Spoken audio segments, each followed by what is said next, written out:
नमस्कार, मैं प्रद्युम्न भंडारी। दोस्तों, 5 नवंबर को हुए अमेरिका के राष्ट्रपति पद के चुनावों के नतीजे हमारे सामने हैं और ये शख्स डोनाल्ड जे ट्रंप एक बार फिर अमेरिका के राष्ट्रपति चुने गए हैं। दोस्तों, डोनाल्ड ट्रंप अमेरिका के 48वें राष्ट्रपति होंगे। अगर बात की जाए चुनावी नतीजों की तो डोनाल्ड ट्रंप को जहां 269 सीटों पर जीत मिली तो वहीं कमला हैरिस को महज 223 वोटें मिले। डोनाल्ड ट्रंप 2004 के बाद अमेरिका के पहले राष्ट्रपति हैं जिन्हें पॉपुलर वोट भी हासिल हुआ है।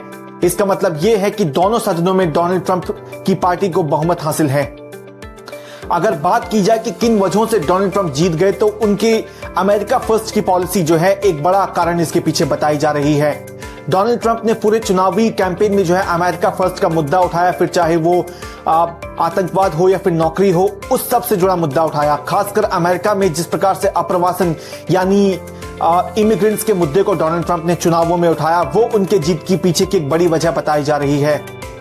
वहीं पे कमला हैरिस कहां पीछे रह गई? कमला हैरिस के हार के पीछे की वजह जो बताई जा रही है, जिस प्रकार से जो बाइडेन और उनकी सरकार की विदेश नीतियां थी, वो एक बड़ा कारण बताया जा रहा है। खासकर जो फिलिस्तीन का प्रकरण हुआ था, बताया जा रहा है कि उन प्रांतों में जहां पर डेमोक्रेट्स की पार्टी मजबूत थी वहां पर भी कमला हैरिस को हार का सामना करना पड़ा, क्योंकि वहां रहने वाले जो मुसलमान थे वो नाराज थे यहां पर कमला हैरिस और उनकी पार्टी से, तो वहां भी डोनाल्ड ट्रंप को जीत मिली।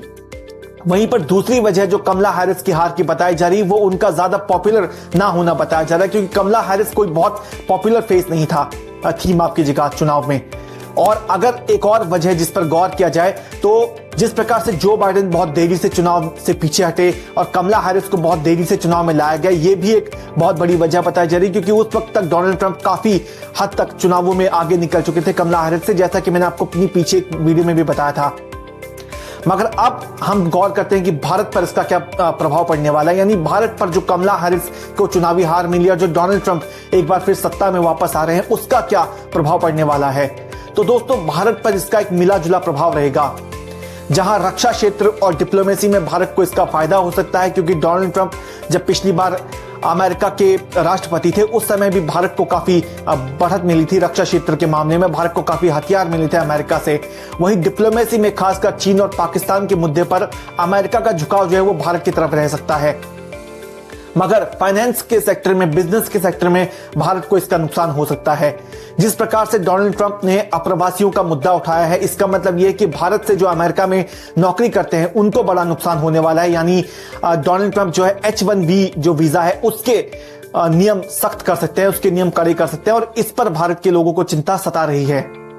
वहीं पर भारत का रुपया जो अभी से कमजोर होना शुरू हुआ है डोनाल्ड ट्रंप के सत्ता में आने के बाद, यानी जिस प्रकार से टैरिफ लगाने का वादा डोनाल्ड ट्रंप ने किया है बिजनेस के क्षेत्र में, यह बताता है कि बिजनेस के क्षेत्र में भी भारत को थोड़ा बहुत नुकसान हो सकता है। वहीं पर सबकी निगाहें अब डोनाल्ड ट्रंप की विदेश नीति पर रहेंगी, क्योंकि कई सारे देश जहां पर इस वक्त तनाव चल रहा है, जैसे कि मिडिल ईस्ट और रूस यूक्रेन युद्ध, उस पर डोनाल्ड ट्रंप का क्या रुख रहने वाला है, उस पर सबकी निगाहें बनी रहेंगी। हालांकि ईरान ने यह स्पष्ट कर दिया कि उसे कोई फर्क नहीं पड़ता कि अमेरिका का राष्ट्रपति कौन बनता है, तो यह भी एक देखने लायक बात रहेगी। दोस्तों, इस पूरे प्रकरण और इन चुनावी नतीजों पर आपका क्या मानना है, आप हमें कमेंट बॉक्स में बताइए। वीडियो को लाइक कीजिए और हमारे चैनल इनसाइडर इनसाइड न्यूज को सब्सक्राइब कीजिए। नमस्कार।